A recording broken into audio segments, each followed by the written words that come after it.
Yung gulay nyo, gawin natin ganito. O di ba, itsura pa lang nakakatakam na. Tapos may sauce na din kasama. Kaya bago natin simulan, tikman muna natin to.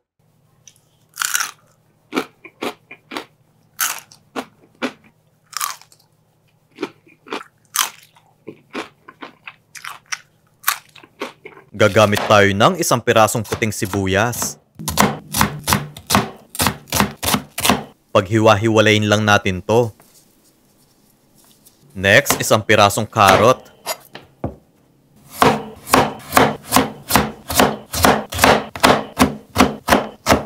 Julienne cut ang ginawa ko. Sunod naman, isang pirasong green bell pepper.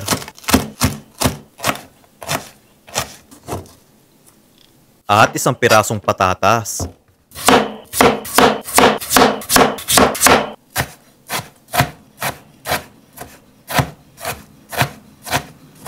Ibababad ko muna sa tubig ang patatas ko para hindi mag-brown nito. Kompleto na yung mga gamit ko. May non-stick pan, chopping board, silicone utensils, at yung bagong kutsilyo. O, di ba?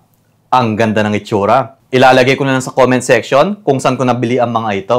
Kalahating tasang mayonnaise, 2 bawang, asukal, asin, paminta, at konting tubig.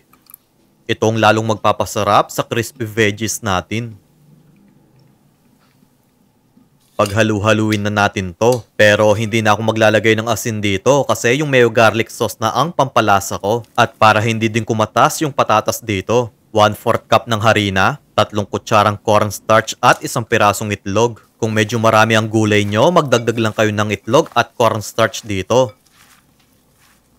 Magbuhos din tayo ng konting tubig. Kung suka naman ang sausawan nyo, maglagay lang kayo ng konting asin dito.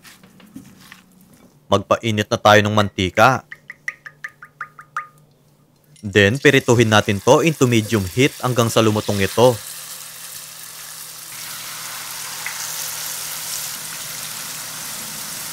Baligtarin natin para yung kabilang side maluto din. Pwede din tong pang negosyo or murang pang merienda dyan sa bahay nyo. Ilagay muna natin sa strainer para matanggal ang excess oil. Mag-plating na tayo. Ilagay na natin yung mayo garlic sauce. Tapos yung ating crispy veggies. Marami ang magagawa mo dito. Di ko na lang pinakita lahat sa video. Kaya kung gusto nyo pa ng mga ganitong recipe, mag-follow lang kayo kay Lokong Kusinero para ma-update kayo sa mga susunod na video. Heto ng complete list of ingredients ng ating crispy veggies. Bye-bye. Bye-bye.